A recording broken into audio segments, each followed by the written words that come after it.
Merci de choisir Déclic pour vous informer. Vous êtes sur la première et vous avez fait un bon choix. C'est le quart d'heure européen. Tout de suite, on va parler de gros sous ce soir. Une rallonge de quelques 66 milliards d'euros au budget européen que les États membres sont invités à débourser.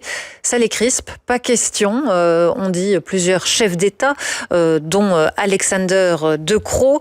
Depuis, le montant a été revu à la baisse, mais pas la tension qui règne autour de ce dossier qui va électriser sans doute le sommet européen de demain et vendredi. Alors pour bien comprendre les enjeux, pour mettre aussi le doigt sur les blocages entre États membres, on a fait appel à un spécialiste de l'économie et de l'Union européenne, André Sapir. Bonsoir, professeur d'économie à l'ULB et chercheur au Centre de réflexion économique européen Bruegel. Olivier Henrion est également avec nous. Bonsoir. Olivier. Vous nous plantez le décor du drame qui va se jouer demain et après-demain. Vous avez raison, Julie, parce que chaque sommet européen qui traite d'argent prend un tour dramatique. La dernière fois, c'était en juillet 2020. À l'époque, l'enjeu était de définir le montant de la grosse enveloppe budgétaire de 7 ans qui finance les politiques de l'Union, mais aussi le fonctionnement des institutions. On appelle ça le cadre financier pluriannuel. Et en plus, il fallait trouver aussi des fonds pour relancer la machine économique européenne grippée par le Covid, le fameux plan de relance. Les négociations ont duré 4 jours. 4 jours et 4 nuits. Elles ont été tendues, très théâtrales aussi. On se souvient de Mark Rutte, le Premier ministre néerlandais, qui arrive au sommet avec une pomme pour marquer sa frugalité et une biographie de Chopin sous le bras pour dire qu'il avait de quoi passer le temps, qu'il n'y avait en gros rien à négocier. Finalement, le bouquin de Chopin est resté fermé. Les 27 sont parvenus à un accord. 1074 milliards d'euros pour le cadre financier de 2021 à 2027 et 750 milliards d'euros pour le plan de relance. Le 21 juillet, aux petites heures de la matinée, Charles Michel et Ursula von der Leyen venaient annoncer la bonne nouvelle. We did it. Europe is strong. Europe is united. Nous l'avons fait. L'Europe est solide. L'Europe est robuste et surtout l'Europe elle est rassemblée. We have reached a deal. Nous avons un accord sur le plan de relance et le budget européen. Les négociations ont été complexes à un moment difficile pour tous les Européens. Et des moments difficiles, les Européens en ont connu d'autres ensuite avec la guerre en Ukraine, la hausse de l'inflation et des taux d'intérêt. Conséquence, 3 ans et demi plus tard, il faut rouvrir la discussion et remettre de l'argent au pot. La Commission proposait, vous l'avez dit, 66 milliards d'euros, dont une grande partie pour couvrir les besoins de l'Ukraine. Mais face à la bronca des États membres, la proposition s'est réduite aujourd'hui à quelques 22 milliards d'euros d'argent frais. Mais cela pose toujours beaucoup de problèmes aux dirigeants européens. En fait, il y a un seul point sur lequel la toute grande majorité des États membres est d'accord, c'est l'aide qui doit être apportée à l'Ukraine, 50 milliards d'euros sous forme de prêts et de dons. Seule la Hongrie de Viktor Orban s'y oppose et donc vous voyez, ce sommet ne fera pas exception à la règle dans sa dramaturgie. Et vous suivrez ça de près, Olivier. André Sapir, elle est indispensable, cette rallonge ? Alors d'abord, bonsoir. Ce qui est indispensable, c'est de rediscuter les priorités. Parce qu'on vient de le dire, on fixe tous les 7 ans en Europe un cadre budgétaire. La dernière fois était effectivement en 2020.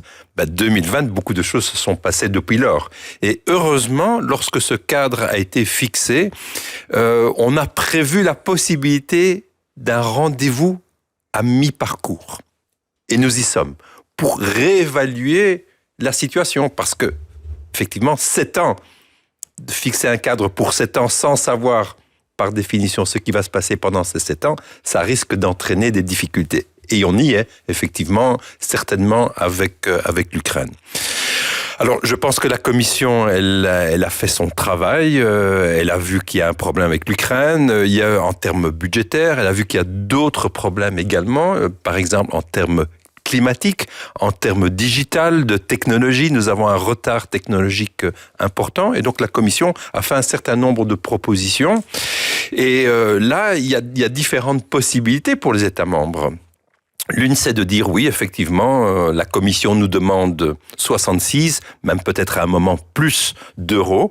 Oui, il y a de nouvelles priorités, on garde toutes les priorités précédentes et on ajoute, donc on doit amener, comme vous l'avez dit, au pot de l'argent frais. Ou bien... Quand on parle de 66 milliards, juste une petite incise, dans un plan de répartition classique, ça veut dire combien à peu près pour la Belgique Vous avez une idée? Non, je pourrais pas vous donner le Parce qu'évidemment, c'est pas équivalent entre chaque État membre.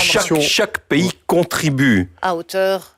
Voilà, donc c'est grosso modo 1%, le budget communautaire, c'est 1% du PIB des États membres. Et donc chacun contribue. Alors 66 milliards par rapport à 1% du PIB, c'est pas grand-chose, c'est un tiers. Ouais. Donc c'est 0,3 d'1% du PIB. Voilà, de notre revenu. Ça correspond à ça. Cela dit, c'était trop pour beaucoup d'États membres, dont la Belgique. On voit les chiffres à la baisse.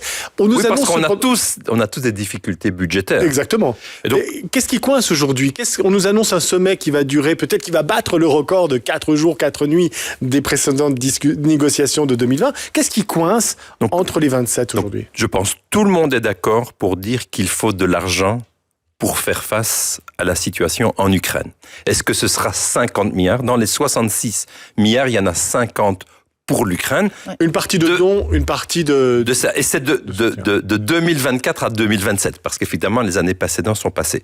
Donc la question, 50 milliards, est-ce que ça, c'est en sus de ce qui a déjà été prévu, de ce que les États membres ont déjà promis d'apporter, ou bien on va le chercher sur un autre élément budgétaire qu'on va couper? C'est ça le choix. On pourrait déshabiller certaines politiques, comme la politique de cohésion, par exemple, la politique de l'agriculture. En principe, on pourrait le faire. Donc les pays qui disent on ne veut pas amener de l'argent frais, la question c'est ou bien il n'y a pas d'argent pour l'Ukraine, ou bien on va chercher ces 50 milliards pour l'Ukraine dans des programmes qui avaient été prévus en 2020. Il n'y a pas à sortir de là. La vérité sera sans doute entre les deux. La vérité sera sans doute entre les deux parce que ce sera difficile. Ça avait été un accord, vous l'avez bien dit. Il avait été relativement rapide. En termes historiques, 4 jours pour arriver à un budget, c'était relativement rapide, mais ce sont des comptes d'apothicaire extrêmement compliqués. C'est un équilibre très très difficile. Donc de réouvrir tout l'équilibre de 2020 va être difficile. Donc vraisemblablement, on va trouver 50 milliards, je pense, pour l'Ukraine, mais on va trouver aussi un certain nombre de portes de sortie. Donc on va ajouter un peu d'argent, on va peut-être aller reprendre un petit peu dans les frais administratifs. Voilà, il y a pas tellement de moyens de discuter les choses. Et les pays vont devoir contribuer au prorata de leurs revenus. Il y a tout de même un autre problème sur la table, enfin autour de la table, c'est celui de la Hongrie qui refuse d'une part l'adhésion de l'Ukraine de l'ouverture des négociations d'adhésion à l'Ukraine, c'est pas notre sujet aujourd'hui, mais également une aide financière, ces 50 milliards que vous évoquez, à l'Ukraine. Elle ne veut pas en entendre parler. Comment est-ce qu'on peut contourner ce problème hongrois? Est-ce que les 26 autres États membres peuvent, puisqu'il semble y avoir une grande majorité d'États membres en dehors de l'Ukraine qui soutiennent, peuvent passer outre le veto donc deux choses. Le budget communautaire et les rallonges au budget communautaire doivent être décidés à l'unanimité. Donc, Hongrie comprise. Chaque pays a un droit de veto, à l'unanimité. La Hongrie semble opposée, on va voir demain, elle semble être opposée non pas parce qu'elle est radine, c'est pour une raison qui est plus d'ordre idéologique, politique, Poutine, fâché avec Zelensky, etc. Donc, sauf si on lui donne quelque chose en échange, peut-être. Peut-être. Donc peut-être c'est simplement un moyen de négociation parce que des fonds qu'elle reçoit du côté européen sont bloqués à cause du non-respect de certaines règles européennes. Mais peut-être que c'est autre chose. Peut-être que c'est quelque chose de plus idéologique. Peut-être que c'est plus un alignement par rapport à Poutine et une opposition frontale par rapport à l'Ukraine. Donc oui, bien sûr, Orban essaye d'utiliser cela. Si on arrive réellement à la situation où Orban dit « il n'y a pas question, moi, j'oppose mon veto », il peut opposer son veto. Alors, ou bien tout capote, ou bien les 26 autres pays décident en dehors du budget européen de s'inscrire en dehors et disant « nous mettons sur la table 50 milliards pour l'Ukraine en dehors hors cadre budgétaire.